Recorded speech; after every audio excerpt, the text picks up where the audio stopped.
ಶೀರ್ಷಿಕೆ ದೇವರಿಗೆ ಭಯಭಕ್ತಿಯಿಂದ ನಡೆಯುವುದಾದರೆ ಅಥವಾ ಆತನನ್ನ ಆರಾಧಿಸುವುದಾದರೆ ಅದರಿಂದ ಸಿಗುವಂತ ಆಶೀರ್ವಾದಗಳ ಕುರಿತಾಗಿ ನಾನು ಕಳೆದ ವಾರದಿಂದ ನಾನು ಮಾತಾಡ್ತಾ ಬಂದಿದ್ದೇನೆ ಪ್ರಿಯರೇ. ದೇವರು ಇಷ್ಟಪಡುವಂಥದ್ದು ತನ್ನ ಮಕ್ಕಳು ತನ್ನನ್ನ ಭಯಭಕ್ತಿಯಿಂದ ಆರಾಧಿಸಬೇಕೆಂಬುದಾಗಿ. ಆ ಆರಾಧಿಸುವಾಗ ಅದರ ಹಿಂದೆ ದೇವರು ತನ್ನ ಮಕ್ಕಳಿಗೆ ಅದ್ಭುತಕರವಾದ ಆಶೀರ್ವಾದಗಳನ್ನ ಇಟ್ಟಿರ್ತಾನೆಂಬ ಸತ್ಯವನ್ನ ನಾವು ಕಳೆದ ದಿನಗಳಿಂದಲೂ ಧ್ಯಾನ ಮಾಡ್ತಾ ಬಂದಿದ್ದೇವೆ ಪ್ರಿಯರೇ. ಅನೇಕ ವಾಕ್ಯಗಳನ್ನ ನಾವು ಧ್ಯಾನ ಮಾಡ್ತಾ ಬಂದಿದ್ದೇವೆ. ಅದರಿಂದ ಸಿಗ್ತಕ್ಕಂಥ ಆಶೀರ್ವಾದಗಳು ನ್ಯಾಯ ತೀರ್ಪಿನಿಂದ ತಪ್ಪಿಸ್ಕೊಳ್ತೇವೆ, ಆತನ ಮಹಾಕೃಪೆಯನ್ನ ಹೊಂದುತ್ತೇವೆ, ಮತ್ತೆ ಪರಿಶುದ್ಧತೆ ಕಡೆಗೆ ನಾವು ಸಾಕ್ತೇವೆ.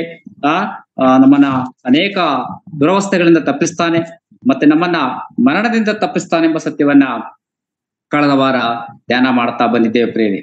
ಇವತ್ತು ಸಹ ಮುಂದುವರೆದ ಭಾಗವಾಗಿ ಆತನಿಗೆ ಭಯಭಕ್ತಿಯಿಂದ ಆರಾಧಿಸುವಾಗ ದೇವರು ತನ್ನ ಮಕ್ಕಳಿಗೆ ಅದರ ಹಿಂದೆ ಇಟ್ಟಿರ್ತಕ್ಕಂಥ ಆಶೀರ್ವಾದಗಳನ್ನ ದೇವರ ವಾಕ್ಯದ ಅಡಿಯಲ್ಲಿ ನಾನು ನಿಮ್ಮ ಮುಂದೆ ಹಂಚಿಕೊಳ್ಳಲು ಬಹಳ ಸಂತೋಷ ಉಳ್ಳವನು ಆಗಿದ್ದೇನೆ ಪ್ರಿಯರೇ.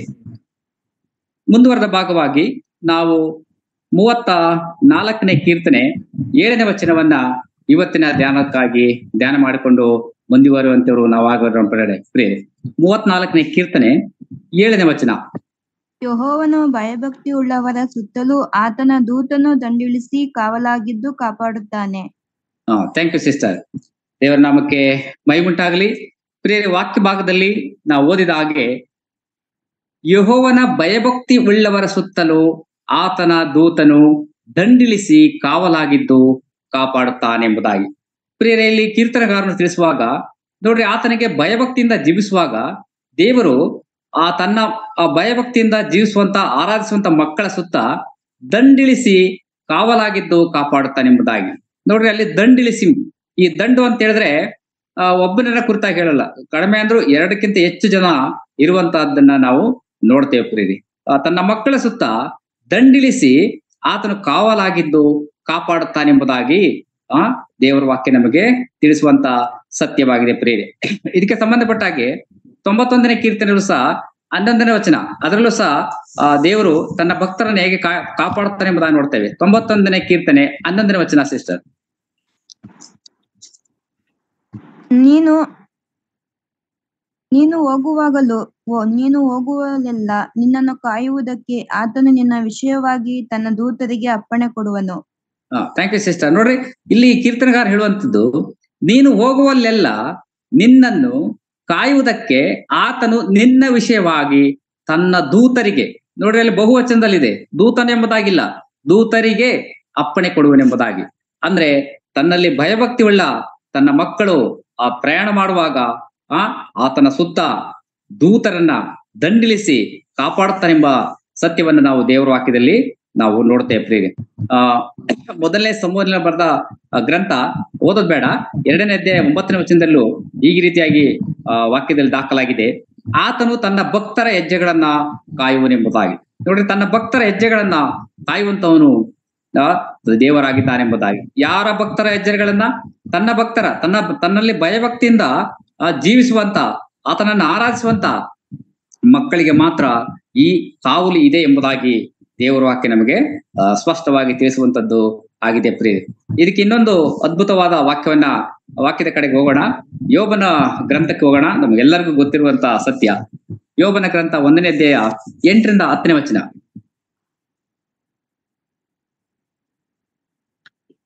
ತಿರುಗುತ್ತಾ ಇದ್ದು ಬಂದೆನೋ ಎಂದು ಹೇಳಿದನು. ಆಗ ಯೆಹೋವನು, ನನ್ನ ದಾಸನಾದ ಯೋಬನ ಮೇಲೆ ಗಮನವಿಟ್ಟೀಯಾ? ಅವನು ದೇವರಲ್ಲಿ ಭಯಭಕ್ತಿಯುಳ್ಳವನಾಗಿ ಕೆಟ್ಟದ್ದನ್ನು ನಿರಾಕರಿಸುತ್ತಾ ನಿರ್ದೋಷಿಯೂ ಯಥಾರ್ಥ ಚಿತ್ತನೂ ಆಗಿದ್ದಾನೆ. ಅವನಿಗೆ ಸಮಾನನು ಭೂಲೋಕದಲ್ಲಿ ಎಲ್ಲೆಲ್ಲಿಯೂ ಸಿಕ್ಕುವುದಿಲ್ಲ ಎಂದು ಸೈತಾನನಿಗೆ ಹೇಳಿದನು. ಓದಿ ಸಿಸ್ಟರ್. ಆಗ ಯೆಹೋವನು, ತನ್ನ ದಾಸನಾದ ಯೋಬನ ಮೇಲೆ ಗಮನವಿಟ್ಟೀಯಾ? ಅವನು ದೇವರಲ್ಲಿ ಭಯಭಕ್ತಿಯುಳ್ಳವನಾಗಿ ಕೆಟ್ಟದನ್ನು ನಿರಾಕರಿಸುತ್ತಾ ನಿರ್ದೋಷಿಯೂ ಯಥಾರ್ಥ ಚಿತ್ತನೂ ಆಗಿದ್ದಾನೆ. ಅವನಿಗೆ ಸಮಾನನು ಭೂಲೋಕದಲ್ಲಿ ಎಲ್ಲಿಯೂ ಸಿಕ್ಕುವುದಿಲ್ಲ ಎಂದು ಸೈತಾನನಿಗೆ ಹೇಳಿದನು. ಅದಕ್ಕೆ ಸೈತಾನನು, ಯೋಬನ ದೇವರಲ್ಲಿ ಭಯಭಕ್ತಿಯನ್ನು ಲಾಭವಿಲ್ಲದೆ ಇಟ್ಟಿದ್ದಾನೋ? ನೀನು ಅವನಿಗೆ, ಅವನ ಮನೆಗೂ ಅವನ ಎಲ್ಲಾ ಸ್ವಾಸ್ಥ್ಯಕ್ಕೂ ಸುತ್ತಮುತ್ತಲೂ ಬೇಲಿಯನ್ನು ಹಾಕಿದ್ದೀಯಲ್ಲ.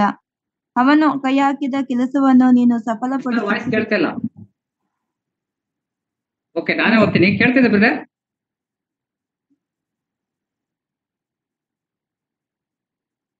ಕೇಳ್ತಾ ಇದೆ ಬ್ರದರ್, ಕೇಳ್ತಾ ಇದೆ. ಬ್ರದರ್ ವಾಯ್ಸ್ ಕೇಳ್ತಾ ಇದೆಯಾ? ಕೇಳ್ತಾ ಇದೆ ಬ್ರದರ್, ಕೇಳ್ತಾ ಇದೆ. Yes yes. ನೋಡಿ ಇಲ್ಲಿ ನೋಡ್ರಿ, ಯೋಬನ ಕುರಿತಾಗಿ ದೇವರು ಕೊಡುವಂತ ಸಾಕ್ಷಿಯನ್ನ ನಾವು ನೋಡ್ತೇವೆ ಪ್ರಿಯರೇ. ಆಗ ಯೆಹೋವನು, ನನ್ನ ದಾಸನಾದ ಯೋಬನ ಮೇಲೆ ಗಮನವಿಟ್ಟೆಯ, ಅವನು ದೇವರಲ್ಲಿ ಭಯಭಕ್ತಿ ಉಳ್ಳವನಾಗಿ ಕೆಟ್ಟದ್ದನ್ನು ನಿರಾಕರಿಸುತ್ತಾ ನಿರ್ದೋಷಿಯೂ ಯಥಾರ್ಥ ಚಿತ್ತನೂ ಆಗಿದ್ದಾನೆ. ಅವನಿಗೆ ಸಮಾನನು ಭೂಲೋಕದಲ್ಲಿ ಎಲ್ಲಿಯೂ ಸಿಕ್ಕುವುದಿಲ್ಲ ಎಂದು ಸೈತಾನನಿಗೆ ಹೇಳಿದರೆಂಬುದಾಗಿ. ಪ್ರಿಯರೇ, ಇಲ್ಲಿ ತಂದೆಯಾದ ದೇವರು ತನ್ನ ಭಕ್ತನಾದ ಯೋಬನ ಕುರಿತಾಗಿ ಕೊಡುವಂತ ಅದ್ಭುತವಾದ ಸಾಕ್ಷಿಯನ್ನ ನಾವು ನೋಡ್ತೇವೆ ಪ್ರಿಯರೇ. ನೋಡ್ರಿ, ಮೊದಲನೇ ವಚನದಲ್ಲಿ ನಾವು ನೋಡ್ತೇವೆ, ಊಚ್ ದೇಶದಲ್ಲಿ ಯೋಬನೆಂಬ ಒಬ್ಬ ಮನುಷ್ಯನಿದ್ದನು. ಅವನು ದೇವರಲ್ಲಿ ಭಯಭಕ್ತಿ ಉಳ್ಳವನಾಗಿ ಕೆಟ್ಟದ್ದನ್ನು ನಿರಾಕರಿಸುತ್ತಾ ನಿರ್ದೋಷಿಯೂ ಯಥಾರ್ಥ ಚಿತ್ತನೂ ಆಗಿದ್ದನೆಂಬುದಾಗಿ ಯೋಬನ ಕುರಿತಾಗಿ ಅದ್ಭುತವಾದ ಸಾಕ್ಷಿಯನ್ನ ನೋಡ್ತೇವೆ. ಮತ್ತೆ ದೇವರು ಸಹ ಆತನ ಕುರಿತಾಗಿ ಸೈತಾನನಿಗೆ ಹೇಳ್ತಕ್ಕಂಥ ಅದ್ಭುತವಾದ ಸಾಕ್ಷಿಯನ್ನ ನೋಡ್ತೇವೆ. ನನ್ನ ದಾಸನಾದ ಯೋಬನ ಮೇಲೆ ಗಮನವಿಟ್ಟೆ ಎಂಬುದಾಗಿ ಆ ಸೈತಾನನಿಗೆ ಪ್ರಶ್ನೆ ಮಾಡುವುದನ್ನ ವಾಕ್ಯದಲ್ಲಿ ನಾವು ನೋಡ್ತೇವೆ ಪ್ರೇರಿ. ಆತನ ಜೀವಿತ ಹೇಗಿತ್ತಂದ್ರೆ, ಆತನ ದೇವರಿಗೆ ಭಯಭಕ್ತಿ ಉಳ್ಳವನಾಗಿ ಕೆಟ್ಟದ್ದನ್ನ ನಿರಾಕರಿಸುತ್ತಾ ನಿರ್ದೋಷಿಯಾಗಿ ಯಥಾರ್ಥ ಚಿತ್ತನು ಆಗಿದ್ದಾನೆಂಬುದಾಗಿ ದೇವರು ಯೋಬನ ಕುರಿತಾಗಿ ಸಾಕ್ಷಿಯನ್ನ ನಾನು ಕೊಡ್ತಾನೆ ಪ್ರೇರಿ. ಅಷ್ಟೇ ಅಲ್ಲ, ಅವನಿಗೆ ಸಮಾನನು ಭೂಲೋಕದಲ್ಲಿ ಎಲ್ಲಿಯೂ ಸಿಕ್ಕುವುದಿಲ್ಲ ಎಂಬುದಾಗಿ ದೇವರು ಯೋಬನ ಕುರಿತಾಗಿ ಸೈತಾನನಿಗೆ ಹೇಳುವಂತದ್ದನ್ನ ನಾವು ನೋಡ್ತಾ ಬಂದಿದ್ದೇವೆ ಪ್ರೇರಿ. ಅದಕ್ಕೆ ಸೈತಾನನ್ ಹೇಳ್ತಕ್ಕಂತ ಒಂದು ಆಪಾದನೆ ಏನಂತಂದ್ರೆ, ಯೋಬನ ದೇವರಲ್ಲಿ ಭಯಭಕ್ತಿಯನ್ನ ಲಾಭವಿಲ್ಲದೆ ಇಟ್ಟಿದ್ದಾನೋ ಎಂಬುದಾಗಿ. ಹಾಗಾದ್ರೆ ನಿನಗೆ ಆತನ ಭಯಭಕ್ತಿಯಿಂದ ಜೀವಿಸುವಂತ ಯೋಬನು ಲಾಭವಿಲ್ಲದೆ ಆತನಿಟ್ಟಿಲ್ಲ, ಆತನಿಗೆ ಲಾಭವಿದೆ ಎಂಬುದಾಗಿ ಆತನು ಹೇಳುವಂತದ್ದನ್ನ ನಾವು ನೋಡ್ತೇವೆ. ಅಷ್ಟೇ ಅಲ್ಲ, ಈಗ ಸೈತಾನನ್ ಹೇಳುವಂತದ್ದು, ನೀನೇನ್ ಮಾಡಿದ್ಯಾ ತನ್ನ ಭಕ್ತನಾದ ಯೋಬನಿಗೆ ನೀನ್ ಏನ್ ಮಾಡಿದೆ ಅಂತ ಹೇಳಿದ್ರೆ, ನೋಡ್ರಿ, ನೀನು ಅವನಿಗೂ ಅವನ ಮನೆಗೂ ಅವನ ಎಲ್ಲಾ ಸ್ವಾಸ್ಥ್ಯಕ್ಕೂ ಸುತ್ತಮುತ್ತಲು ಬೇಲಿಯನ್ನು ಹಾಕಿದ್ದೀಯಲ್ಲ. ಅವನು ಆ ಕೈ ಹಾಕಿದ ಕೆಲಸವನ್ನ ನೀನು ಸಫಲಪಡಿಸುತ್ತಿರುವುದರಿಂದ ಅವನ ಸಂಪತ್ತು ದೇಶದಲ್ಲಿ ವೃದ್ಧಿಯಾಗುತ್ತಾ ಬಂದಿದೆ ಎಂಬುದಾಗಿ. ನೋಡ್ರಿ, ಸೈತಾನನಿಗೆ ಗೊತ್ತು ದೇವರು ಯೋಬನ ಕುರಿತಾಗಿ ಏನ್ ಮಾಡಿದಾರೆ ಅಂತ ಹೇಳಿದ್ರೆ. ನೋಡ್ರಿ, ಅಲ್ಲಿ 3 ವಿಷಯಗಳು, ಒಂದು 4 ವಿಷಯಗಳನ್ನ ನಿಮ್ಮ ಮುಂದೆ ಹಂಚಿಕೊಡ್ತೇನೆ ಪ್ರಿಯರೇ. ನೋಡ್ರಿ, ನೀನು ಮೊದಲು ಅವನಿಗೆ ಬೇಲಿಯನ್ನ ಹಾಕಿದ್ದಿ ಎಂಬುದಾಗಿ. ಮೊದಲು ಯೋಬನಿಗೆ ಬೇಲಿ ಹಾಕಿದ್ದಿ. ಎರಡನೇದು, ಅವನ ಮನೆಗೂ ಅವನ ಕುಟುಂಬಕ್ಕೆ ಬೇಲಿಯನ್ನು ಹಾಕಿದ್ದಿ. ಮೂರನೇದು, ಅವನ ಎಲ್ಲಾ ಸ್ವಾಸ್ಥ್ಯಕ್ಕೂ ಸುತ್ತಮುತ್ತಲು ಬೇಲಿಯನ್ನು ಹಾಕಿದ್ದಿಲ್ಲ ಎಂಬುದಾಗಿ. ನೋಡ್ರಿ, 3 ಗಂಭೀರವಾದ ವಿಷಯಗಳನ್ನ ಸೈತಾನನ್ ಹೇಳ್ತಾ ಇದ್ದಾನೆ ದೇವರಿಗೆ. ನೀನು ಅವನಿಗೆ ವೈಯಕ್ತಿಕವಾಗಿ ಅವನಿಗೆ ಬೇಲಿ ಹಾಕಿದ್ದಿ, ಮತ್ತೆ ಅವನ ಕುಟುಂಬಕ್ಕೆ, ಅವನ ಮನೆಗೂ ಅವನ ಕುಟುಂಬಕ್ಕೆ ನೀನು ಸುತ್ತಮುತ್ತಲು ಬೇಲಿ ಹಾಕಿದ್ದಿ. ಅಷ್ಟೇ ಅಲ್ಲ, ಅವನ ಎಲ್ಲಾ ಸ್ವಾಸ್ಥ್ಯಕ್ಕೂ ಅವನ ಎಲ್ಲಾ ಆಸ್ತಿಗೂ ಸಹ ನೀನು ಸುತ್ತಮುತ್ತಲು ಬೇಲಿಯನ್ನ ಹಾಕಿದ್ದಿ.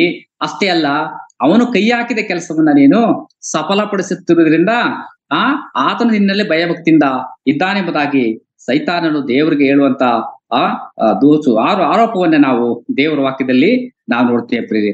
ಅಂದ್ರೆ ಇಲ್ಲಿ ನಾವು ತಿಳಿಯಬೇಕಾದಂತ ವಿಷಯ ಏನಂದ್ರೆ, ತನ್ನಲ್ಲಿ ಭಯಭಕ್ತಿ ಉಳ್ಳವರ ಸುತ್ತಲೂ ಯೋಬನಿಗೆ ಯಾವ ರೀತಿಯಲ್ಲಿ ಅವನ ವೈಯಕ್ತಿಕವಾಗಿ ಅವನ ಕುಟುಂಬಕ್ಕೆ ಅವನ ಆಸ್ತಿಗೆ ಅವನು ಮಾಡುವಂತ ಕೆಲಸವನ್ನೆಲ್ಲವನ್ನ ಆಶೀರ್ವದಿಸುವಂತ ದೇವರು ನಮ್ಮ ದೇವರಾಗಿದ್ದಾನೆಂಬುದಾಗಿ ವಾಕ್ಯ ನಮಗೆ ತಿಳಿಸುವಂತದ್ದು ಆಗಿದೆ ಪ್ರಿಯರೇ. ಅದರಿಂದ ನಾವು ತಿಳಿಯುವಂತ ಆತ್ಮಿಕ ಸತ್ಯ ಏನಂತಂದ್ರೆ, ದೇವರಿಗೆ ಭಯಭಕ್ತಿ ಉಳ್ಳವರಾಗಿ ಜೀವಿಸುವಾಗ ನಮ್ಮನ್ನ ದೇವದೂತರಿಂದ ದಂಡಿಳಿಸಿ ಕಾಪಾಡ್ತಾನೆ, ನಮ್ಮನ್ನ ವೈಯಕ್ತಿಕವಾಗಿ ಕಾಪಾಡ್ತಾನೆ, ನಮ್ಮ ಕುಟುಂಬ ಮಕ್ಕಳನ್ನ ಕಾಪಾಡ್ತಾನೆ, ನಮ್ಮ ಆಸ್ತಿಯನ್ನ ಕಾಪಾಡುವಂತ ದೇವರು ಎಂಬ ಸತ್ಯವನ್ನ ದೇವರ ವಾಕ್ಯದಲ್ಲಿ ನಾವು ನೋಡ್ತಾ ಬಂದಿದ್ದೇವೆ ಪ್ರಿಯರೇ. ನಾನು ಮುಂದುವರೆದ ಭಾಗವಾಗಿ 8ನೇ ಆಶೀರ್ವಾದಕ್ಕೆ ನಿಮ್ಮನ್ನ ಕರ್ಕೊಂಡು ಹೋಗ್ತೇನೆ ಪ್ರಿಯರೇ. ಇದೇ 34ನೇ ಕೀರ್ತನೆ 9, 10ನೇ ವಚನ.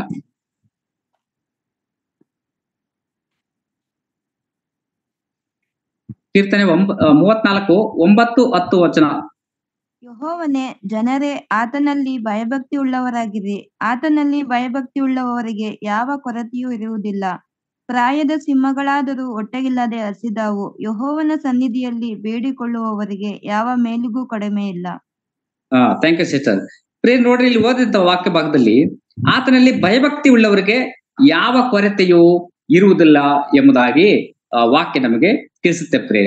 ಹಂಗಂದ್ರೆ ಯಾವ ಕೊರತೆಯು ಅಂತ ಹೇಳಿದ್ರೆ, ಸಾಮಾನ್ಯವಾಗಿ ಮನುಷ್ಯನಿಗೆ ಅಗತ್ಯತೆ ಬೇರೆ, ಆಸೆ ಬೇರೆ. ದೇವರು ಮನುಷ್ಯನ ಅಗತ್ಯತೆಗಳನ್ನ ಪೂರೈಸ್ತಾನೆ ಪ್ರಿಯರೇ. ಆಸೆಗಳನ್ನ ಪೂರೈಸುವುದಿಲ್ಲ ಅಂತ ಅಲ್ಲ, ಆದ್ರೆ ಅದಕ್ಕೆ ತಕ್ಕ ಸಮಯ ಬೇಕು. ಆದ್ರೆ ದೇವರು ಯಾವಾಗಲೂ ತನ್ನ ಭಕ್ತರ ಅಗತ್ಯತೆಗಳನ್ನ ಪೂರೈಸ್ತಾನೆ ಎಂಬ ಸತ್ಯವನ್ನ ನಾನು ನೋಡುತ್ತೇವೆ ಪ್ರಿಯರೇ. ಅದಕ್ಕೆ ಆತನ ಒಂದು ಉದಾಹರಣೆ ಕೊಟ್ಟು ಹೇಳ್ತಾನೆ ಅಲ್ಲಿ ನೋಡ್ರಿ. ಏನ್ ಉದಾಹರಣೆ ಅಂತಂದ್ರೆ, ಪ್ರಾಯದ ಸಿಂಹಗಳಾದರೂ ಹೊಟ್ಟೆಗಿಲ್ಲದೆ ಹಸಿದಾವು, ಯೆಹೋವನ ಸನ್ನಿಧಿಯಲ್ಲಿ ಬೇಡಿಕೊಳ್ಳುವವರಿಗೆ ಯಾವ ಮೇಲಿಗೂ ಕಡಿಮೆ ಇಲ್ಲ ಎಂಬುದಾಗಿ. ನೋಡ್ರಿ, ಅಲ್ಲಿ ಸಿಂಹವನ್ನ, ಅದು ಒಂದು ಪ್ರಾಯದ ಸಿಂಹವನ್ನ ಆತನ ಉದಾಹರಣೆಯಾಗಿ ತನ್ನ ಭಕ್ತರಿಗೆ ಆತನ ಹೋಲಿಸುವುದನ್ನ ನಾವು ನೋಡ್ತೇವೆ. ಒಂದು ವೇಳೆ ಪ್ರಾಯದ ಸಿಂಹಗಳು ಸಾಮಾನ್ಯವಾಗಿ ಹಸಿವೆಯಿಂದ ಇರ್ಲಿಕ್ಕೆ ಸಾಧ್ಯವೇ ಇಲ್ಲ, ಯಾಕಂದ್ರೆ ಅವು ಬಹಳ ಗರ್ಜಿಸುವಂತ ಸಿಂಹ. ಪ್ರಾಯದ ಸಿಂಹಗಳು ಬೇಟೆಯಾಡಿ ತಮ್ಮ ಆಹಾರವನ್ನ ಪೂರೈಸಿಕೊಳ್ತವೆ. ಆದ್ರೆ ಒಂದು ವೇಳೆ ಪ್ರಾಯದ ಸಿಂಹಗಳಾದರೂ ಹೊಟ್ಟೆಗಿಲ್ಲದೆ ಹಸಿದಾವು, ಒಂದು ವೇಳೆ ಅವು ಸಹ ಒಂದ್ ವೇಳೆ ಹೊಟ್ಟೆಗಿಲ್ಲದೆ ಹಸಿದಿದ್ರು ಸಹ, ಆದ್ರೆ ತನ್ನಲ್ಲಿ ಭಯಭಕ್ತಿ ಉಳ್ಳವರ ಆ ಕೊರತೆಯನ್ನ ದೇವರು ಖಂಡಿತವಾಗ್ಲೂ ನಿವಾರಿಸ್ತಾನೆ ಎಂಬ ಸತ್ಯವನ್ನ, ಆ ಒಂದು ವಾಗ್ದಾನ ಎಂಬುದಾಗಿ ನಾವು ಕರಿಬಹುದು ಪ್ರೇರಿ. ಆ ಒಂದು ಆಶೀರ್ವಾದದ ವಾಗ್ದಾನವನ್ನ ನಾವು ದೇವರ ವಾಕ್ಯದಲ್ಲಿ ನಾವು ನೋಡ್ತೇವೆ ಪ್ರೇರಿ. ಈ 23ನೇ ಕೀರ್ತನೆ 1ನೇ ವಚನದಲ್ಲಿ ದಾವೀದನು ಹೇಳುವಂತದ್ದು, ಯೆಹೋವನು ನನಗೆ ಕುರುಬನು, ಕೊರತೆ ಪಡನೆಂಬುದಾಗಿ. ನೋಡ್ರಿ, ಯೆಹೋವನು ನನಗೆ ಕುರುಬನು, ಕೊರತೆ ಪಡನೆಂಬುದಾಗಿ ಭಕ್ತನಾದ ದಾವೀದನು ಹೇಳುವಂತೆ, ತನ್ನಲ್ಲಿ ಭಯಭಕ್ತಿ ಉಳ್ಳವರಿಗೆ ಆತನು ಯಾವಾಗಲೂ ಆತನ ಅಗತ್ಯಗಳನ್ನ ಪೂರೈಸುವಂತ ದೇವರು ಆಗಿದ್ದಾನೆ ಪ್ರೇರಿ. ಇಸ್ರಾಯೇಲರು ಐಗುಪ್ತ ದೇಶದಿಂದ ಕಾನಾನ್ ದೇಶಕ್ಕೆ ಅವರು ಅರಣ್ಯದಲ್ಲಿ ಪ್ರಯಾಣ ಮಾಡುವಾಗ ಸುಮಾರು 40 ವರ್ಷಗಳು ಅವರು ದೇವದೂತರ ಆಹಾರವಾದಂತ ಮನ್ನವನ್ನ ಅವರು ಭುಜಿಸಿದರು ಎಂಬುದಾಗಿ ವಾಕ್ಯದಲ್ಲಿ ದಾಖಲಾಗಿದೆ ಪ್ರೇರಿ. ನೋಡ್ರಿ, ಅದು ದೇವದೂತರ ಆಹಾರವಾಗಿತ್ತು ಮನ್ನ. ಅದು ದೋಸೆಯನ್ನ ಜೇನುತುಪ್ಪಕ್ಕೆ ಕಲಸಿದ ರುಚಿಯಷ್ಟು ರುಚಿಯಾಗಿತ್ತು ಎಂಬುದಾಗಿ ದೇವರ ವಾಕ್ಯದಲ್ಲಿ ನೋಡ್ತೇವೆ ಪ್ರೇರಿ. ಅಂತ ರುಚಿಕರವಾದ ದೇವದೂತರ ಆಹಾರವನ್ನ ಆತನ ಮುಂಜಾನೆ ತನ್ನ ಮಕ್ಕಳಾದ ಇಸ್ರಾಯೇಲರಿಗೆ ಆತನು ಉಣಬಡಿಸ್ತಾ ಬಂದನೆಂಬುದಾಗಿ ವಾಕ್ಯದಲ್ಲಿ ನಾವು ನೋಡ್ತೇವೆ ಪ್ರೇರಿ. ಅಷ್ಟೇ ಅಲ್ಲ, ಅವರ ಪ್ರಯಾಣದಲ್ಲಿ ಅವರ ಬಟ್ಟೆಗಳು ಹರಿದು ಹೋಗಲಿಲ್ಲ, ಅವರ ಚಪ್ಪಲಿಗಳು ಹರಿದು ಹೋಗಲಿಲ್ಲ ಎಂಬುದಾಗಿ ನಾವು ದೇವರ ವಾಕ್ಯದಲ್ಲಿ ನಾವು ನೋಡ್ತೇವೆ ಪ್ರೇರಿ. ಅಂದ್ರೆ ತನ್ನಲ್ಲಿ ಭಯಭಕ್ತಿ ಉಳ್ಳವರಿಗೆ ಆತನು ಯಾವ ಕೊರತೆಯನ್ನ ಆತನು ಇಡುವುದಿಲ್ಲ ಪ್ರೇರಿ. ಎಲ್ಲವನ್ನ ಆತನು ಪೂರೈಸ್ತಕ್ಕಂತ ದೇವರು ಆಗಿದ್ದಾನೆ. ನಾವು ವಾಕ್ಯದಲ್ಲಿ ನೋಡ್ತೇವೆ, ಆತನ ಸನ್ನಿಧಿಯಲ್ಲಿ ಬೇಡಿಕೊಳ್ಳುವಾಗ ಆತನ ಪರಲೋಕದ ಪ್ರಭಾವದ ಐಶ್ವರ್ಯಕ್ಕೆ ತಕ್ಕ ಹಾಗೆ ನಿಮ್ಮೆಲ್ಲಾ ಕೊರತೆಗಳನ್ನ ನೀಗಿಸ್ತಾನೆಂಬುದಾಗಿ ಫಿಲಿಪ್ಪಿ ಪತ್ರಿಕೆಯಲ್ಲಿ ನಾವು ನೋಡುತ್ತೇವೆ ಪ್ರೇರಿ. ಅದರಿಂದ ಆತನಲ್ಲಿ ಭಯಭಕ್ತಿಯಿಂದ ಜೀವಿಸುವಾಗ, ಆತನನ್ನ ಆರಾಧಿಸುವಾಗ ಖಂಡಿತವಾಗ್ಲೂ ತನ್ನ ಭಕ್ತರ ಕೊರತೆಗಳನ್ನ ನೀಗಿಸುವಂತ ದೇವರು ಆತನು ಆಗಿದ್ದಾನೆಂಬ ಸತ್ಯವನ್ನ ವಾಕ್ಯದಲ್ಲಿ ನಾವು ನೋಡುತ್ತೇವೆ ಪ್ರೇರಿ. ಇನ್ನು ಮುಂದುವರೆದ ಭಾಗವಾಗಿ ನಾನು 9ನೇ ಆಶೀರ್ವಾದಕ್ಕೆ ನಿಮ್ಮನ್ನ ಕರ್ಕೊಂಡು ಹೋಗ್ತೇನೆ. ಇದೇ ಕೀರ್ತನೆ 34ನೇ ಕೀರ್ತನೆ 11, 12 ವಚನವನ್ನ ಓದಬೇಕೆಂಬುದಾಗಿ ವಿನಂತಿ ಮಾಡ್ತಾ ಇದ್ದೀನಿ. ಮಕ್ಕಳಿರ, ಬನ್ನಿರಿ, ನನ್ನ ಮಾತನ್ನು ಕೇಳಿರಿ. ನಾನು ಯೆಹೋವನ ಭಯವನ್ನು ನಿಮಗೆ ಕಲಿಸುವೆನು. ದೀರ್ಘಾಯುಷ್ಯವು ಬೇಕು, ಬಹು ದಿವಸ ಬದುಕಿ ಸುಖವನ್ನು ಅನುಭವಿಸಬೇಕು. ಹಾಗಾದರೆ ಕೆಟ್ಟದ್ದಕ್ಕೆ ಹೋಗದಂತೆ ನಾಲಿಗೆಯನ್ನು ಕಾದುಕೋ. ಸಾಕು ಸಿಸ್ಟರ್, ನೋಡ್ರಿ, ಸಾಕು ಪ್ರಿಯರಿಲ್ಲ. 11, 12 ವಚನದಲ್ಲಿ ನೋಡ್ರಿ, ಅಲ್ಲಿ ಹೇಳುವಂತ ಮಾತು, ಮಕ್ಕಳಿರ ಬನ್ನಿರಿ, ನನ್ನ ಮಾತನ್ನ ಕೇಳಿರಿ, ನಾನು ಯೆಹೋವನ ಭಯವನ್ನ ನಿಮಗೆ ಕಲಿಸುವೆನೆಂಬುದಾಗಿ ಭಕ್ತನ ಹೇಳ್ತಾನೆ. ನೋಡ್ರಿ, ನಿಮಗೆ ದೀರ್ಘಾಯುಷ್ಯ ಬೇಕೋ, ಬಹು ದಿವಸ ಬದುಕಿ ಸುಖವನ್ನ ಅನುಭವಿಸಬೇಕೋ, ಹಾಗಾದ್ರೆ ಯೆಹೋವನ ಭಯಭಕ್ತಿಯಿಂದ ಜೀವಿಸಿರಿ ಎಂಬುದಾಗಿ. ಅಂದ್ರೆ ಇಲ್ಲಿ ನಾವು ತಿಳಿತಕ್ಕಂತ ಆತ್ಮಿಕ ಸತ್ಯ ಏನಂದ್ರೆ, ಆತನಿಗೆ ಭಯಭಕ್ತಿಯಿಂದ ನಾವು ಆತನಿಗೆ ಜೀವಿಸುವಾಗ, ಆರಾಧಿಸುವಾಗ ನಮಗೆ ಇಲ್ಲೊಂದು ಆಶೀರ್ವಾದ ಇದೆ ಎಂಬುದಾಗಿ ನೋಡ್ತೇವೆ. ಏನ್ ಆಶೀರ್ವಾದ ಅಂದ್ರೆ ದೀರ್ಘಾಯುಷ್ಯ ಬೇಕೋ ಎಂಬುದಾಗಿ. ಹಾಗಾದ್ರೆ ದೀರ್ಘಾಯುಷ್ಯ ಅಂದ್ರೆ ಏನು, ಅಥವಾ ಪೂರ್ಣಾಯುಷ್ಯ ಏನು ಎಂಬುದಾಗಿ ನಾನು ನಿಮಗೆ ಅದರಲ್ಲಿರ್ತಕ್ಕಂಥ ಸತ್ಯವನ್ನ ನಿಮಗೆ ತಿಳಿಸ್ತೇನೆ ಪ್ರೇರಿ. ಯಾರಾದ್ರೂ ನಿಮಗೆ ಗೊತ್ತಿದ್ರೆ ಹೇಳ್ಬೋದು, ದೀರ್ಘಾಯುಷ್ಯ ಅಂದ್ರೆ ಏನಂತ. ದೀರ್ಘಾಯುಷ್ಯ ಅಂದ್ರೆ ಏನಂತ ಹೇಳ್ತೀರಾ ಯಾರಾದ್ರೂ?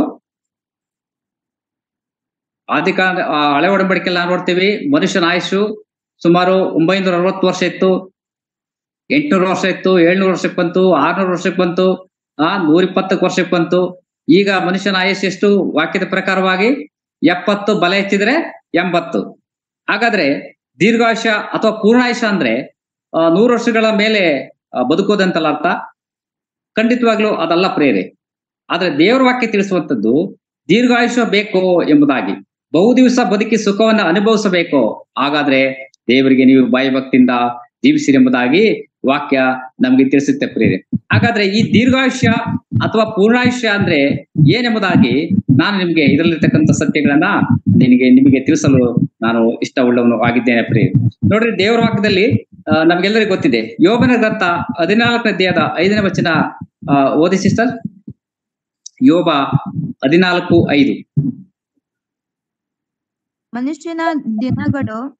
ಮನುಷ್ಯನ ದಿನಗಳು ಇಷ್ಟೇ ಎಂಬುದು ತೀರ್ಮಾನವಾಗಿದೆಯಲ್ಲ. ಅವನ ತಿಂಗಳುಗಳ ಲೆಕ್ಕವು ನಿನಗೆ ಗೊತ್ತು. ದಾಟಲಾರದ ಗಡಿಗಳನ್ನು ಅವನಿಗೆ ನೇಮಿಸಿದ್ದಿ. ಸಾಕು ಸಿಸ್ಟರ್. ನೋಡ್ರಿ, ಇಲ್ಲಿ ದೇವರ ವಾಕ್ಯ ನಮ್ಗೆ ತಿಳಿಸುತ್ತೆ, ನಿಮ್ಮ ದಿನಗಳನ್ನ ದೇವರು ಲೆಕ್ಕ ಹಾಕಿ ಈ ಲೋಕಕ್ಕೆ ನಮಗೆ ಕಳಿಸಿದ್ದಾನೆ ಪ್ರೇರಿ. ಅದರಲ್ಲಿ ನಾವು ಹೆಚ್ಚು ಮಾಡ್ಲಿಕ್ಕೆ ಸಾಧ್ಯವಿಲ್ಲ. ಮನುಷ್ಯನ ದಿನಗಳು ಇಷ್ಟೇ ಎಂಬುದು ತೀರ್ಮಾನವಾಗಿದೆಯಲ್ಲ. ಅವನ ತಿಂಗಳುಗಳ ಲೆಕ್ಕವು ನಿನಗೆ ಗೊತ್ತು, ದಾಟಲಾರದ ಗಡಿಗಳನ್ನ ಅವನಿಗೆ ನೇಮಿಸಿದ್ದೆ ಎಂಬುದಾಗಿ. ಅಂದ್ರೆ ನಮ್ಮ ಪ್ರತಿಯೊಬ್ಬರ ವರ್ಷಗಳನ್ನ, ತಿಂಗಳುಗಳನ್ನ, ದಿನಗಳನ್ನ, ಗಂಟೆಗಳನ್ನ ಸಹ ಆತನು ಲೆಕ್ಕ ಹಾಕೇ ನಮಗೆ ಇಲ್ಲಿ ಕಳಿಸಿದ್ದಾನೆ ಪ್ರೇರಿ. ಹಾಗಾದ್ರೆ ಈ ದೀರ್ಘಾಯುಷ್ಯ ಅಂದ್ರೆ ಏನು? ಅಥವಾ ದೇವರ ವಾಕ್ಯ ಹೇಳುತ್ತೆ, ನಿಮಗೆ ದೀರ್ಘಾಯುಷ್ಯ ಬೇಕಾದ್ರೆ ನನ್ನಲ್ಲಿ ಭಯಭಕ್ತಿಯಿಂದ ಜೀವಿಸಿರಿ ಎಂಬುದಾಗಿ. ಹಾಗಾದ್ರೆ ದೀರ್ಘಾಯುಷ್ಯ ಅಂತ ಹೇಳಿದ್ರೆ ನಿಮ್ಗೆ ಇನ್ನೂ ಸ್ಪಷ್ಟವಾಗಿ ತಿಳಿಸ್ತೀನಿ. ಇನ್ನೊಂದು ವಾಕ್ಯದ ಕಡೆಗೆ ಹೋಗೋಣ. ಮೊದಲನೇ ಸಮುವೇಲನ ಗ್ರಂಥ 2ನೇ ಅಧ್ಯಾಯಕ್ಕೆ ಬನ್ನಿ ಸಿಸ್ಟರ್. ಮೊದಲನೇ ಸಮುವೇಲನ ಗ್ರಂಥ 2ನೇ ಅಧ್ಯಾಯದ 12ರಿಂದ 35ನೇ ವಚನ ತನಕ ನಾವು ಓದ್ಬೇಕಾಗುತ್ತೆ. ಮೊದಲನೇ ಸಮುವೇಲನ ಗ್ರಂಥ, ಅಲ್ಲಿ ಎಲ್ಲ ವಾಕ್ಯಗಳನ್ನ ಓದ್ಲಿಕ್ಕೆ ಸಮಯ ಇಲ್ಲ. ನಾನು ಹಾಗೆ ನಿಮಗೆ ಮುಖ್ಯಾಂಶಗಳನ್ನ ಮಾತ್ರ ಹೇಳ್ಕೊಂಡು ಹೋಗ್ತೇನೆ ಪ್ರೇರೆ. ನೋಡ್ರಿ, ನಮ್ಗೆ ಈ ದೀರ್ಘಾಯುಷ್ಯ ಅಂತ ಹೇಳಿದ್ರೆ ಅದರ ಅರ್ಥ ಏನೆಂಬುದಾಗಿ ಗೊತ್ತಾಗ್ಬೇಕಂದ್ರೆ ಈ ಅಧ್ಯಾಯಗಳನ್ನ ನಾವು ಓದ್ಬೇಕು ಪ್ರೇರೆ. 2ನೇ ಅಧ್ಯಾಯ, ಮೊದಲನೇ ಸಮುವೇಲನ ಗ್ರಂಥ 2ನೇ ಅಧ್ಯಾಯ 12ರಿಂದ 35ನೇ ವಚನ ತನಕ ಓದುವಾಗ ಸ್ಪಷ್ಟವಾಗಿ ಗೊತ್ತಾಗುತ್ತೆ. ನಾನು ಮುಖ್ಯಾಂಶಗಳನ್ನ ಮಾತು ಹೇಳ್ತೀನಿ. ಈ ಯಾಜಕರಾದಂತ ಏಲಿಯ ಮಕ್ಕಳು ಬಹು ದುಷ್ಟರಾಗಿದ್ದರು ಎಂಬುದಾಗಿ ನೋಡ್ತೇವೆ. ಈ ಓಫ್ನೆ ಮತ್ತೆ ಫಿನೆಹಾಸರು ಬಹಳ ದುಷ್ಟರಾಗಿದ್ರು. ಇವರು ಯಜ್ಞ ಮಾಂಸವು ಬೇಯುತ್ತಿರುವಾಗಲೇ ಯಾಜಕನ ಆಳಿನ ಕೈಯಿಂದ ತ್ರಿಶೂಲವನ್ನ ತೆಗೆದುಕೊಂಡು ಆ ಮಾಂಸ ಬೇಯುತ್ತಿರುವಾಗಲೇ ತೆಗೆದುಕೊಳ್ತಿದ್ರು ಎಂಬುದಾಗಿ ನಾವು ನೋಡ್ತೇವೆ. ಮತ್ತೆ ಯಾಜಕನಿಗೋಸ್ಕರ ಕರೆಯತಕ್ಕ ಮಾಂಸವನ್ನ ಕೊಡು, ನೀನು ಬೇಯಿಸಿದ ಮಾಂಸವನ್ನ ಅವನು ತೆಗೆದುಕೊಳ್ಳುವುದು ಎಂಬುದಾಗಿ, ನಮ್ಗೆ ಹಸಿ ಮಾಂಸವೇ ಬೇಕೆಂಬುದಾಗಿ ಆ ಮಾಂಸವನ್ನ ತೆಗೆದುಕೊಳ್ತಿದ್ರು ಎಂಬುದಾಗಿ ನಾವು ನೋಡ್ತೇವೆ. ಮತ್ತೆ 17ನೇ ವಾಕ್ಯದಲ್ಲಿ ನಾವು ಸ್ಪಷ್ಟವಾಗಿ ನೋಡ್ತೇವೆ, ಹೀಗೆ ಆ ಯೌವನಸ್ಥರು ಯೆಹೋವನ ನೈವೇದ್ಯವನ್ನು ತುಚ್ಛೀಕರಿಸಿದ್ದರಿಂದ ಅವರ ಅಪರಾಧವು ಆತನ ದೃಷ್ಟಿಯಲ್ಲಿ ಅಧಿಕವಾಯಿತು ಎಂಬುದಾಗಿ. ನೋಡ್ರಿ, ಈ ನೈವೇದ್ಯ ಯಜ್ಞವನ್ನ ಈ ಯೌವನಸ್ಥರು ಓಫ್ನೆ ಮತ್ತೆ ಫಿನೆಹಾಸರು ತುಚ್ಛೀಕರಿಸಿದ್ರು ಎಂಬುದಾಗಿ, ತಿರಸ್ಕಾರದಿಂದ ಬಹಳ ಕೇವಲವಾಗಿ ನೋಡಿದ್ರು ಎಂಬುದಾಗಿ ದೇವರ ವಾಕ್ಯದಲ್ಲಿ ದಾಖಲಾಗಿದೆ ಪ್ರಿಯರೇ. ಅದ ಅಷ್ಟೇ ಅಲ್ಲ, ಇನ್ನೊಂದು ಬಹಳ ಕೆಟ್ಟ ಕಾರ್ಯವನ್ನ ಮಾಡಿದವರು ಆ ದೇವಾಲಯಕ್ಕೆ ಬರ್ತಕ್ಕಂತ ಆ ಸ್ತ್ರೀಯರೊಡನೆ ವ್ಯಭಿಚಾರ ಮಾಡಿದ್ರು ಎಂಬುದಾಗಿ ವಾಕ್ಯದಲ್ಲಿ ದಾಖಲಾಗಿದೆ ಪ್ರಿಯರೇ. ಈ ರೀತಿ ಆದ್ರೂ ಸಹ ಈ ಏಲಿ ತನ್ನ ಮಕ್ಕಳನ್ನ ಎಚ್ಚರಿಸಲಿಲ್ಲ ಎಂಬುದಾಗಿ ವಾಕ್ಯ ನಮಗೆ ತಿಳಿಸುವಂತದ್ದು ಆಗಿದೆ ಪ್ರಿಯರೇ. ನೋಡ್ರಿ, ಅಲ್ಲಿ 28ನೇ ವಚನದಲ್ಲೂ ಸಹ ನೋಡ್ತೇವೆ, ಇಸ್ರಾಯೇಲರ ಎಲ್ಲಾ ಕುಟುಂಬಗಳಿಂದ ಅವರನ್ನೇ ಯಾಜಕೋದ್ಯಕ್ಕೆ ಅಂದರೆ ಯಜ್ಞವನ್ನು ಅರ್ಪಿಸುವುದಕ್ಕೂ ಧೂಪ ಹಾಕುವುದಕ್ಕೂ ನನ್ನ ಸನ್ನಿಧಿಯಲ್ಲಿ ಏಫೋದನ್ನು ಧರಿಸಿಕೊಳ್ಳುವುದಕ್ಕೂ ಆರಿಸಿಕೊಂಡು ಅವರಿಗೆ ಇಸ್ರಾಯೇಲರ ಯಜ್ಞಶೇಷದ ಹಕ್ಕನ್ನು ಅನುಗ್ರಹಿಸಿದೆ ಎಂಬುದಾಗಿ ಅವರ ಅಗತ್ಯತೆಗಳ ಕುರಿತಾಗಿ ದೇವರು ಹೇಳ್ತಾನೆ. ಆದ್ರೆ ನನ್ನ ಪ್ರಜೆಗಳಾದ ಇಸ್ರಾಯೇಲರು ನನ್ನ ಆಜ್ಞಾನುಸಾರವಾಗಿ ನನ್ನ ಮಂದಿರಕ್ಕೆ ತರುವ ಯಜ್ಞ ನೈವೇದ್ಯಗಳ ಘನತೆಯನ್ನು ನೀವು ಭಂಗಪಡಿಸಿ ಅವುಗಳ ಶ್ರೇಷ್ಠ ಭಾಗಗಳಿಂದ ನಿಮ್ಮನ್ನು ಕೊಬ್ಬಿಸಿಕೊಳ್ಳುವುದೇಕೆ ಎಂಬುದಾಗಿ ದೇವರು ಇಲ್ಲಿ ತಿಳಿಸ್ತಾನೆ ಪ್ರಿಯರೇ. ಆ ಭಾಗಗಳಿಂದ ನೀವೇನ್ ಮಾಡಿದಿರಿ ಅಂದ್ರೆ ಕೊಬ್ಬಿಸಿಕೊಂಡಿದ್ದೀರಿ, ಅದನ್ನ ಭಂಗಪಡಿಸಿದ್ದೀರಿ ಎಂಬುದಾಗಿ ದೇವರು ಅವರ ಮೇಲೆ ಆರೋಪವನ್ನು ಹೊರಿಸುವುದನ್ನ ನಾವು ನೋಡ್ತೇವೆ ಪ್ರಿಯರೇ. ನೀನು ಈಗ ಏಲಿಗೆ ಹೇಳ್ತಾನೆ ದೇವರು, ನೀನು ನನ್ನನ್ನು ಗೌರವಿಸುವುದಕ್ಕಿಂತ ಹೆಚ್ಚಾಗಿ ನಿನ್ನ ಮಕ್ಕಳನ್ನೇ ಗೌರವಿಸುವುದು ಸರಿಯೋ ಎಂಬುದಾಗಿ ಏಲಿಗೆ ದೇವರು ಪ್ರಶ್ನೆ ಮಾಡುವುದನ್ನ ವಾಕ್ಯದಲ್ಲಿ ದಾಖಲಾಗಿದೆ ಪ್ರಿಯರೇ. ನನ್ನನ್ನ ಗೌರವಿಸೋದಕ್ಕಿಂತ ಹೆಚ್ಚಾಗಿ ನಿನ್ನ ಮಕ್ಕಳನ್ನ ನೀನು ಗೌರವಿಸ್ತಿದ್ದೀಯೋ? ನಿನ್ನ ಗೋತ್ರದವರು, ಸಂತಾನದವರು ನಿರಂತರವೂ ನನ್ನ ಸನ್ನಿಧಿಯಲ್ಲಿ ಸೇವೆ ಮಾಡಬಹುದು ಎಂದು ಆಜ್ಞಾಪಿಸಿದ ಇಸ್ರಾಯೇಲ್ ದೇವರಾದ ಯೆಹೋವನೆಂಬ ನಾನು ಈಗ ತಿಳಿಸುವುದೇನೆಂದರೆ, ನೋಡ್ರಿ, ಈಗ ಇದೆಲ್ಲ ದುಷ್ಟ ಕಾರ್ಯಗಳು, ಯಜ್ಞವೇದಿಯನ್ನ ತುಚ್ಛೀಕರಿಸಿದ್ರು, ಆರಾಧನೆಯನ್ನ ತಿರಸ್ಕರಿಸಿದ್ರು, ವ್ಯಭಿಚಾರ ಮಾಡಿದ್ರು, ಕೆಟ್ಟ ಕಾರ್ಯಗಳನ್ನ ಮಾಡಿದರ ನಿಮಿತ್ತ ಈಗ ದೇವರು ಹೇಳುವ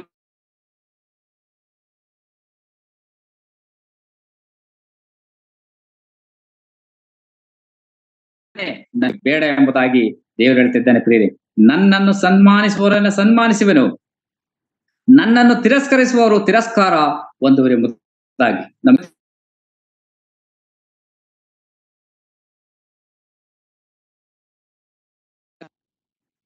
ದೇವರು ಹೇಳ್ತಕ್ಕಂತ ವಾಕ್ಯ ಭಾಗ ಏನಂತಂದ್ರೆ ನನ್ನನ್ನು ಸನ್ಮಾನಿಸುವೆನು, ನನ್ನನ್ನು ತಿರಸ್ಕರಿಸುವವರು ತಿರಸ್ಕಾರ ಹೊಂದುವರೆಂಬುದಾಗಿ ದೇವರು ಹೇಳ್ತಾನೆ ಪ್ರಿಯರೇ. ಈಗ ಆತನ ಮುಂದೆ ಹೇಳುವಂತದ್ದು, ನಾನು ನಿನ್ನ ಮತ್ತು ನಿನ್ನ ಮನೆಯವರ ಬಾಹುಬಲವನ್ನ ಮುರಿಯುವ ದಿನಗಳು ಬರುವವು ಎಂಬುದಾಗಿ. ನೋಡ್ರಿ, ಈ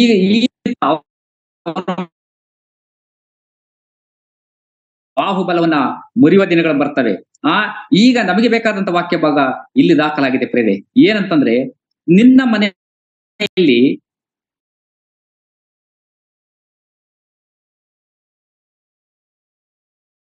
ದೇವರ ವಾಕ್ಯದಲ್ಲಿ ದಾಖಲಾಗಿದೆ. ಆತನು ಹೇಳುವಂತದ್ದು, ನಿನ್ನ ಮನೆಯಲ್ಲಿ ಯಾರು ಪೂರ್ಣಾಯುಷ್ಯವನ್ನ ಮುಟ್ಟುವುದಿಲ್ಲ ಎಂಬುದಾಗಿ. ಪ್ರೇರೆ ನೋಡ್ರಿ, ಅವರಿಗೆ ಬಂದಂತ ಶಾಪವನ್ನ ನಾವು ವಾಕ್ಯದಲ್ಲಿ ನಾವು ನೋಡ್ತೇವೆ. ನಿನ್ನ ಮನೆಯಲ್ಲಿ ಯಾರು ಪೂರ್ಣಾಯುಷ್ಯವನ್ನ ಮುಟ್ಟುವುದಿಲ್ಲ ಎಂಬುದಾಗಿ ನೋಡ್ತೇವೆ. ಅಷ್ಟೇ ಮುಂದಿನ ವಾಕ್ಯದಲ್ಲಿ ನೋಡ್ತೇವೆ, ನಿನ್ನ ವೈರಿಯು ನನ್ನ ಮಂದಿರದಲ್ಲಿ ಸೇವೆ ಮಾಡೋದನ್ನ ನೋಡುವಿ, ಇಸ್ರಾಯೇಲರಿಗೆ ಸರ್ವ ಶುಭವನ್ನು ದಯಪಾಲಿಸುವೆನು, ಆದರೆ ನಿನ್ನ ಮನೆಯಲ್ಲಿ ಯಾರು ಪೂರ್ಣಾಯುಷ್ಯವನ್ನ ಮುಟ್ಟುವುದೇ ಇಲ್ಲ ಎಂಬುದಾಗಿ. ಪ್ರಿಯ ನೋಡ್ರಿ, ನಿನ್ನ ಕುಟುಂಬದಲ್ಲಿ ಯಾರು ಪೂರ್ಣಾಯುಷ್ಯವನ್ನ ಮುಟ್ಟುವುದಿಲ್ಲ ಅಂದ್ರೆ ಇದರ ಅರ್ಥ ಏನು ಅಂದ್ರೆ, ನಮಗೆ ದೇವರು ಆಗ್ಲೇ ಯೋಬನ ಗ್ರಂಥದಲ್ಲಿ ನಾವು ನೋಡ್ತಾ ಬಂದ್ವಿ, ನಮಗೆ ವರ್ಷಗಳನ್ನ ತಿಂಗಳುಗಳನ್ನ ಲೆಕ್ಕ ಹಾಕಿ ಕಳಿಸಿದ್ದಾನೆ. ಆದ್ರೆ ಈ ವರ್ಷ ತಿಂಗಳುಗಳನ್ನ ನಮಗೆ ಪೂರ್ಣ ಮಾಡ್ಲಿಕ್ಕೆ ಬಿಡೋದಿಲ್ಲ. ಒಂದು ವೇಳೆ ದೇವರನ್ನ ತುಚ್ಛೀಕರಿಸಿದ್ರೆ, ಆತನಿಗೆ ಭಯಭಕ್ತಿಯಿಂದ ಜೀವಿಸಿದ ಹೋದ್ರೆ ಈ ಶಾಪವನ್ನ ನಾವು ಅನುಭವಿಸ್ಬೇಕಾಗ್ತದೆ ಪ್ರೇರೆ. ಒಂದು ವೇಳೆ ಅಕಾಲಿಕ ಮರಣ ಎಂಬುದಾಗಿ ಹೇಳ್ತಾರೆ. ಪೂರ್ಣಾಯುಷ್ಯವನ್ನ ಹೊಂದಲಿಕ್ಕೆ ನಾನು ಬಿಡೋದಿಲ್ಲ ಎಂಬುದಾಗಿ ಈ ವಾಕ್ಯದಲ್ಲಿ ಇರ್ತಕ್ಕಂಥ ಸತ್ಯ. ಅದಕ್ಕೆ ಇಲ್ಲಿ ಕೀರ್ತನಗಾರ ಹೇಳುವಂಥದ್ದು, ನಿಮಗೆ ಪೂರ್ಣಾಯುಷ್ಯ ಬೇಕೋ ಅಂದ್ರೆ ದೀರ್ಘಾಯುಷ್ಯ ಬೇಕೋ, ನಿಮಗೆ ನೇಮಕಾದ ವರ್ಷಗಳನ್ನ ನೀವು ಈ ದೇಶದಲ್ಲಿ ಅನುಭವಿಸ್ಬೇಕೋ, ಹಾಗಾದ್ರೆ ನನಗೆ ನೀವು ಭಯಭಕ್ತಿಯಿಂದ ಜೀವಿಸಿದೆ ಎಂಬುದಾಗಿ ವಾಕ್ಯದಲ್ಲಿ ದಾಖಲಾಗಿರುವ ಆತ್ಮಿಕ ಸತ್ಯ ಪ್ರೇರೆ. ಆದ್ರಿಂದ ನಾವು ಆತನಲ್ಲಿ ಭಯಭಕ್ತಿಯಿಂದ ಜೀವಿಸುವಾಗ, ಆತನನ್ನ ಭಯಭಕ್ತಿಯಿಂದ ಆರಾಧಿಸುವಾಗ, ಆ ಕರ್ತನ ಘನತೆಯನ್ನ, ಆರಾಧನೆ ಮಹತ್ವವನ್ನ ತಿಳಿದು ಆತನನ್ನ ಘನಪಡಿಸುವಾಗ ಖಂಡಿತವಾಗಲೂ ನಮಗೆ ಈ ಪೂರ್ಣಾಯುಷ್ಯವನ್ನ, ನಮಗೆ ನೇಮಕವಾದ ವರ್ಷಗಳು ತಿಂಗಳುಗಳನ್ನ ದಾಟ್ಲಿಕ್ಕೆ ನಮಗೆ ಬಿಡ್ತಾನೆಂಬ ಸತ್ಯವನ್ನ ವಾಕ್ಯದಲ್ಲಿ ನಾವು ನೋಡ್ತಾ ಬಂದಿದ್ದೇವೆ ಪ್ರೇರೆ. ನಾನು ಮುಂದುವರೆದ ಭಾಗವಾಗಿ ನಿಮ್ಮನ್ನ 10ನೇ ಆಶೀರ್ವಾದದ ವಚನಕ್ಕೆ ನಿಮ್ಮನ್ನ ಕರ್ಕೊಂಡು ಹೋಗ್ತೇನೆ. ಕೀರ್ತನೆ 40ನೇ ಕೀರ್ತನೆ 3ನೇ ವಚನ ಈ ಭಾಗಕ್ಕೆ ನಿಮ್ಮನ್ನ ಕರ್ಕೊಂಡು ಹೋಗ್ತೇನೆ ಪ್ರೇರೆ. 40ನೇ ಕೀರ್ತನೆ 3ನೇ ವಚನದ ಈ ಭಾಗಕ್ಕೆ ಬನ್ನಿ. ಆತನು ನನ್ನ ಬಾಯಲ್ಲಿ ನೂತನ ಕೀರ್ತನೆಯನ್ನು ಹುಟ್ಟಿಸಿದ್ದಾನೆ, ಅದು ನಮ್ಮ ದೇವರ ಸ್ತೋತ್ರವೇ. ಆತನ ಮಹತ್ ಕಾರ್ಯಗಳನ್ನು ನೋಡಿದ ಅನೇಕರು ಭಯಭಕ್ತಿ ಉಳ್ಳವರಾಗಿ ಯೆಹೋವನಲ್ಲಿ ನಂಬಿಕೆ ಇಡುವರು. Okay, thank you sister.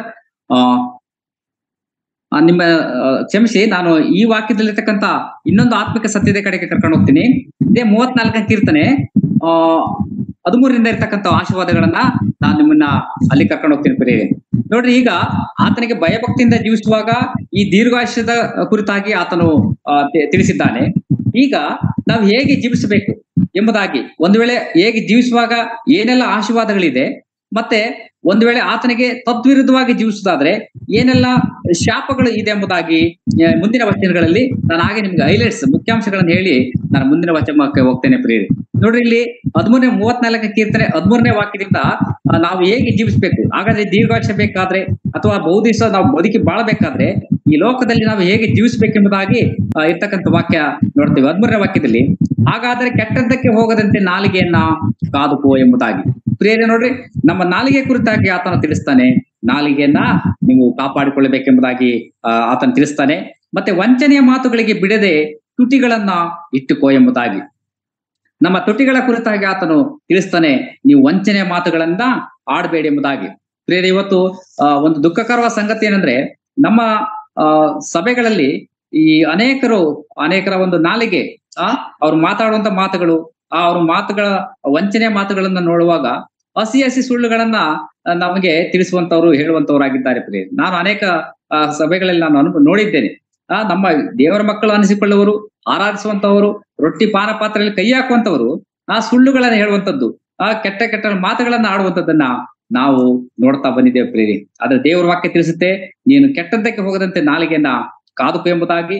ಮತ್ತೆ ವಂಚನೆ ಮಾತುಗಳಿಗೆ ಬಿಡದ ತುಟಿಗಳನ್ನ ಇಟ್ಟುಕೋ ಎಂಬುದಾಗಿ ಆತನ ತಿಳಿಸ್ತಾನೆ. ಮತ್ತೆ ಕೆಟ್ಟದ್ದನ್ನೇ ಬಿಟ್ಟು ಒಳ್ಳೆಯದೇನೆ ಮಾಡು ಎಂಬುದಾಗಿ, ಸಮಾಧಾನವನ್ನು ಆರೈಸಿ ಅದಕ್ಕಾಗಿ ಪ್ರಯತ್ನ ಪಡು ಎಂಬುದಾಗಿ, ಈ ರೀತಿಯಾಗಿ ಜೀವಿಸುವಾಗ ನಮಗೆ ದೇವರು ಆಶೀರ್ವಾದಗಳನ್ನ ಇಟ್ಟಿದ್ದಾನೆ ಪ್ರಿಯರೇ.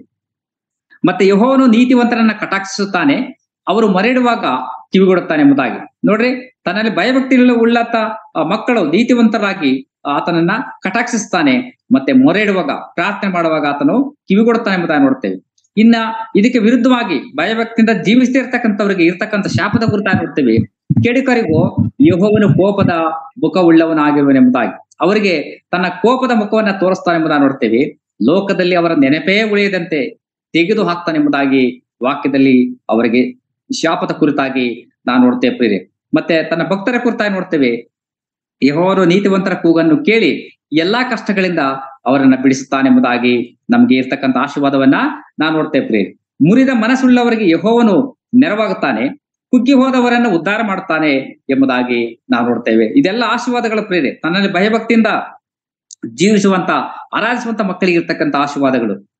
ಕುಗ್ಗಿ ಹೋದವರನ್ನ ಉದ್ಧಾರ ಮಾಡುತ್ತಾನೆ, ನೀತಿವಂತನಿಗೆ ಸಂಭವಿಸುವ ಕಷ್ಟಗಳು ಅನೇಕವಿದ್ದರೂ ಯೆಹೋವನ ಅವೆಲ್ಲಗಳಿಂದ ಅವನನ್ನ ಬಿಡಿಸುತ್ತಾನೆಂಬುದಾಗಿ ವಾಗ್ದಾನದ ವಚನಗಳನ್ನ ನಾವು ನೋಡ್ತೇವೆ ಪ್ರಿಯರೇ. ಇನ್ನು 20ನೇ ವಚನ, ಅದು ಕರ್ತನಾದ ಯೇಸು ಕ್ರಿಸ್ತನ ಒಂದು ಪ್ರವಾದನೆಯ ವಾಕ್ಯವಾಗಿದೆ.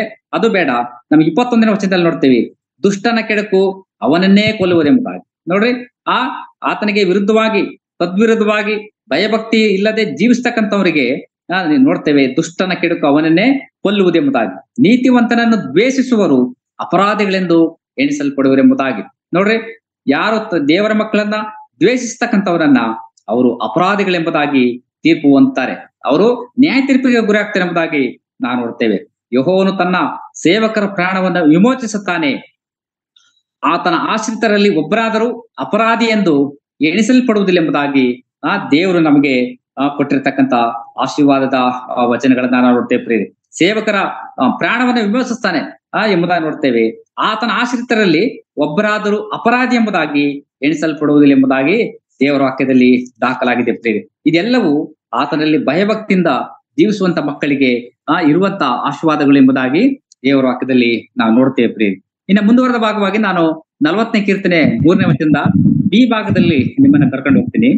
ನೋಡ್ರಿ, ಆತನ ಮಹತ್ಕಾರ್ಯಗಳನ್ನು ನೋಡಿದ ಅನೇಕರು ಭಯಭಕ್ತಿ ಉಳ್ಳವರಾಗಿ ಯೆಹೋವನಲ್ಲಿ ನಂಬಿಕೆ ಇಡುವರು ಎಂಬುದಾಗಿ. ಪ್ರಿಯರು, ನೋಡ್ರಿ, ಇಲ್ಲಿ ಒಂದು ವಾಕ್ಯ ಇದೆ, ಆತನಿಗೆ ಭಯಭಕ್ತಿಯಿಂದ ಜೀವಿಸುವಂತವರು ಆತನ ಮಹತ್ಕಾರ್ಯಗಳನ್ನು ನೋಡುವಂತ ಆಶೀರ್ವಾದಕ್ಕೆ ಆತನು ನಡೆಸುವಂತವನು ಆಗಿದ್ದಾನೆ ಪ್ರಿಯರೇ. ಹಾಗಾದ್ರೆ ಮಹತ್ಕಾರ್ಯ ಏನು? ಮಹತ್ಕಾರ್ಯ ಅಂತಂದ್ರೆ, ಒಂದು ವೇಳೆ ಅನಾರೋಗ್ಯದಲ್ಲಿದ್ರೂ ಸಹ ದೇವರು ಅದ್ಭುತವಾಗಿ ನಮ್ಮನ್ನ ಕಾಪಾಡುವಂತ ಮಹತ್ಕಾರ್ಯ ಪ್ರಿಯರೇ. ಅಥವಾ ನಮ್ಮ ಕೆಲಸದ ಸ್ಥಳಗಳಲ್ಲಿ, ನಾವಿರುವಂತ ಸ್ಥಳಗಳಲ್ಲಿ ನಮ್ಮನ್ನ ದ್ವೇಷಿಸುವಂತರ ಮಧ್ಯದಲ್ಲೂ ಸಹ ಆತನು ಅದ್ಭುತಕರವಾಗಿ ತನ್ನ ಮಕ್ಕಳನ್ನು ಅಭಿವೃದ್ಧಿಪಡಿಸಿ ನಡೆಸುವಂತ ಆಶೀರ್ವಾದ ಎಂಬುದಾಗಿ ನಾವು ನೋಡ್ತೇವೆ. ಇದೇ ಮಹತ್ಕಾರ್ಯ. ದೇವರು ತನ್ನ ಮಕ್ಕಳಿಗೆ, ತನ್ನ ಮಕ್ಕಳು ಭಯಭಕ್ತಿಯಿಂದ ಜೀವಿಸುವಾಗ ಮಹತ್ಕಾರ್ಯಗಳನ್ನ ನೋಡುವಂತ ಆಶೀರ್ವಾದಕ್ಕೆ ಆತನು ನಮ್ಮನ್ನ ನಡೆಸ್ತಾನೆಂಬ ಸತ್ಯವನ್ನ ವಾಕ್ಯದಲ್ಲಿ ನಾವು ನೋಡುತ್ತೇವೆ ಪ್ರಿಯರೇ.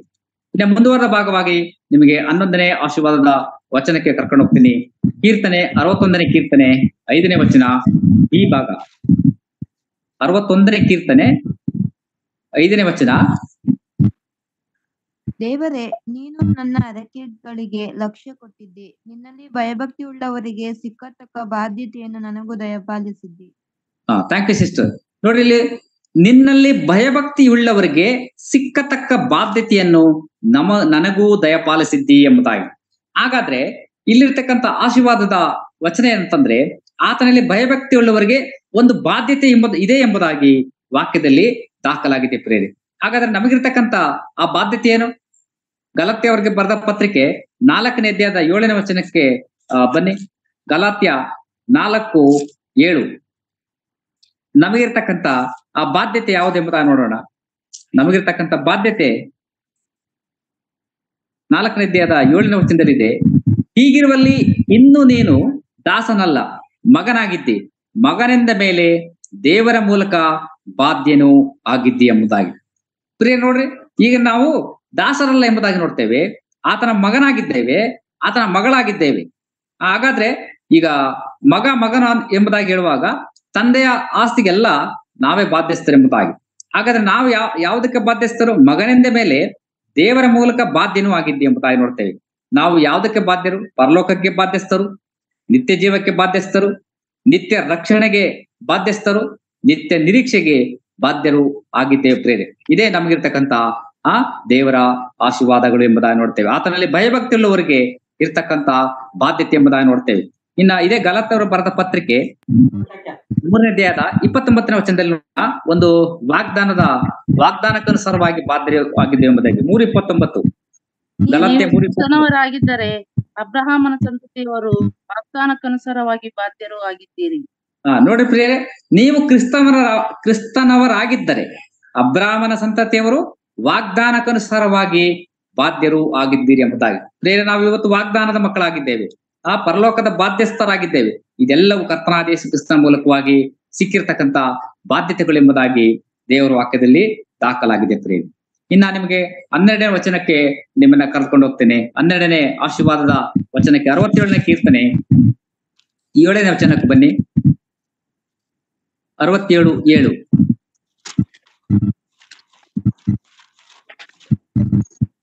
ಆತನು ನಮ್ಮನ್ನು ಆಶೀರ್ವದಿಸುವನು, ಭೂಮಂಡಲದವರೆಲ್ಲರೂ ಆತನಲ್ಲಿ ಭಯಭಕ್ತಿ ಉಳ್ಳವರಾಗಿರುವರು. Thank you sister. ನೋಡ್ರಿ, ಆತನಲ್ಲಿ ಭಯಭಕ್ತಿ ಉಳ್ಳವರನ್ನ ಆಶೀರ್ವದಿಸ್ತಾನೆಂಬ ಆ ವಾಗ್ದಾನದ ವಚನವಾಗಿದೆ ಪ್ರೇರಿ. ನೋಡ್ರಿ, ಆತನಲ್ಲಿ ಭಯಭಕ್ತಿ ಉಳ್ಳವರನ್ನ ಆಶೀರ್ವದಿಸ್ತಾನೆಂಬುದಾಗಿ ವಾಕ್ಯದಲ್ಲಿ ದಾಖಲಾಗಿದೆ ಪ್ರೇರಿ. ಹಾಗಾದ್ರೆ ಆಶೀರ್ವಾದ ಯಾವ ಆಶೀರ್ವಾದ? ಇದಕ್ಕೆ ಸಂಬಂಧಪಟ್ಟ ಹಾಗೆ ನಮ್ಗೆಲ್ಲರಿಗೂ ಗೊತ್ತಿದೆ.